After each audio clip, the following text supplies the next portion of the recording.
Hello and welcome to the online portion of the annual registration process for student organizations. This is Module 1, Organizations 101, the Basics. This is an overview of the entire registration process and you are currently on the first step. After you complete all 3 modules, you can submit your registration form on Gobbler Connect to be reviewed by Student Engagement and Campus Life staff member. Final registration confirmation will be sent to the primary contact of the organization listed on the Gobbler Connect page. Zooming in to look at the overview of this online training, you are currently working on Module 1. There are 3 modules, and each module is accompanied by a context quiz. In order to move on to the next module, you are required to receive a 100% on the quiz after you complete Module 3. In this module, I will cover the following policies: Policy 8012 and Policy 8010. These policies define a university-chartered student organization at Virginia Tech and talk about the relationship between student organizations and the university. Policy 1025. Policy 1025 overviews behavioral expectations for student leaders and student organizations by defining anti-discrimination and harassment. The Hokie Handbook outlines the student conduct process for student organizations and defines what is classified as organizational conduct. The Good Standing Policy. The Good Standing Policy was created by Student Engagement and Campus Life to help actualize Virginia Tech policies. Focusing on the outlined policies, by the end of this module, you will have 1. Define the relationship between a student organization and Virginia Tech. 2. Review the requirements and expectations for registered student organizations. 3. Outline the official accountability measurements in place for your organization. First, we are going to define a university-chartered student organization.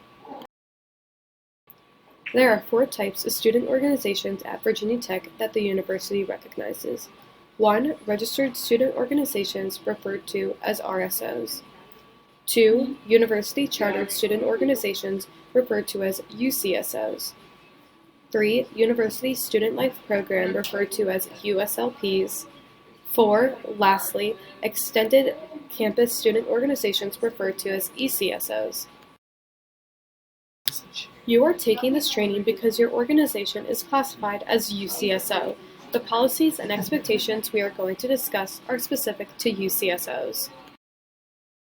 Per Policy 8012 and Policy 8010, Virginia Tech defines UCSOs as an organization that has significant campus impact through providing resources and/or services that are best delivered by students in conjunction with their sponsoring campus department.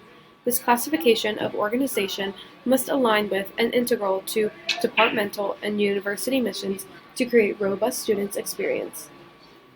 The impact and resources must meet recognized institutional and student need. Within this definition, it is important to note that your organization is seen as having significant campus impact through providing resources and services, meaning you are helping meet a recognized student need by the institution. These services are seen as being best delivered by students with the support of a sponsoring department. The purpose of your organizations have direct alignment with the university's mission to create a holistic student experience. Your organization is allowed to set membership requirements and processes it deems appropriate. However, per Policy 1025, the organization cannot discriminate based on age, color, disability, gender, gender identity, gender expression, national origin, political affiliation, race, religion, sexual orientation, and veteran status. If you have more specific questions about what this looks like for your organization, please contact the source or ask your advisor. The source's contact information is listed on this slide and will be at the end of this presentation. Virginia Tech and Student Engagement and Campus Life has expectations for all UCSOs, so it is important to understand how you are held accountable to these expectations. There are 3 main ways you are held accountable for following policies and meeting expectations. 1. Health checks. 2. The student conduct process. 3. Student organization roster audit. The first measure is health checks. Health checks are informal conversation with student engagement and campus life staff member to discuss your organization. With over 800 organizations on campus, it is hard to get to know all the great things people are doing, and the health check creates a space to do so. During and after the meeting, you will be connected to resources the staff member feels that will benefit your organization. While most health checks are completed at random, some organizations may be contacted based on a referral or observed violation of other policies. If this happens, the health check will be used to address the concerns as well as connect you with other resources. There are 3 steps to the health check process. First, your organization is contacted by SECL to complete a pre-health check survey. The survey asks general questions about functioning of your organization. The second step is to have an in-person meeting with a staff member. Lastly, you complete the post-health check exit survey. Once step 3 is complete, your organization is marked as in compliance with the health check. The second accountability measure is the student conduct process, specifically organizational conduct. Student organizations are held accountable to the policies in the Hokie Handbook just like an individual student is. During the student conduct process, if a student organization is found responsible for violating a policy in the Hokie Handbook, the student will be assigned a status sanction and educational activities. For example, if a student organization is found responsible for violating the underage alcohol and beverage policy, the organization may be assigned the status sanction of probation. Within this status sanction, the student organization may lose privileges for a certain amount of time, including the ability to request funding and reserve campus spaces. Simultaneously, the organization will receive educational sanctions, encouraging student leaders and the organization to reflect and learn from the incident. An example of an educational sanction includes completing an educational alcohol program. Both education and status sanctions are incident-specific. For more information, familiarize yourself with the policies and procedures outlined in the Hokie Handbook. Not all conduct violations are classified as organizational conduct cases.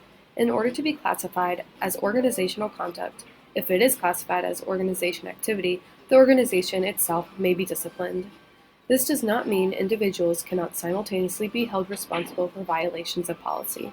For example, if an organization hosts a party off campus and there is underage drinking, not only can the organization be sanctioned for alcohol and beverage policy violation, but the individuals drinking underage or who provided the alcohol to minors may also be responsible with a policy violation. The criteria for classifying possible policy violation as organization activity are the following. The advisor or any executive officer of the organization is aware of the incident sufficiently in advance of its occurrence to prohibit its taking place and takes no action to prohibit it. The advisor or any executive officer of the organization knows the identity of the members involved in the incident and refuses to divulge that information to the appropriate university authorities or the police. The incident takes place in any public area within a chapter house or in any public place. The incident involves the expenditure of any organizational funds. The incident involves or is actively or passively endorsed by a majority of the members of the organization. The incident involves 6 or more members of the organization. Only 2 of the following criteria need to be present to qualify the action as organizational conduct. Hokies do not haze. Hazing is both a violation of the Hokie Handbook and a criminal offense in the Commonwealth of Virginia. Hazing is unacceptable and is not tolerated by the university. The Hokie Handbook defines hazing as the following: any mental or physical requirement, request, or obligation placed upon any person that could cause discomfort, pain, fright, disgrace, or injury, that is personally degrading or that violates any federal, state, or local statute or university policy, the willingness of an individual to participate in such activity notwithstanding. Some examples of hazing activities include sleep deprivation, organizational traditions, forced eating, acts of exertion, isolation from the group, acts of servitude, and forced consumption of alcohol. Again, any act of hazing, no matter how small, is prohibited by the Hokie Handbook and is a criminal offense in the Commonwealth of Virginia. We encourage you to report any potential hazing to the Student Conduct Office through this hazing report form. If an individual is in immediate danger or needs medical attention, Call VT Police or 911. As a student leader, you are responsible for the actions of your organization. You have a responsibility to consider what type of actions and culture is acceptable among members. If you have more questions about hazing, please contact the Student Conduct Office. Their contact information is listed at the end of this module. The last accountability measure is a student organization roster audit. A roster audit is used to ensure all Gobbler Connect rosters are accurate and up to date with accurate member contact information. All organizations will be audited for roster compliance at the beginning of both the fall and spring semester to guarantee compliance with membership requirements. There are at least 5 members listed. There is a president, primary contact, treasurer, and at least 2 authorized contacts. Organizations out of compliance have a 2-week correction period to update the roster.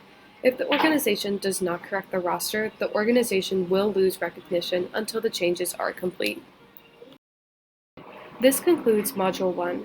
Key takeaways for this module include registered student organizations do not have direct relationship to Virginia Tech. Organizations should be offering opportunities to members in ongoing ways. Organizations are required to maintain an up-to-date roster on Gobbler Connect, and organizations are held responsible to the Hookey Handbook just like individual students are. If you have any questions about what it means to be an organization, please contact the source. If you have more specific questions about hazing or organizational conduct, please contact the Student Conduct Office. Before moving on to Module 2, Campus Facilities and Activities, you are required to take the Module 1 quiz and receive a 100%.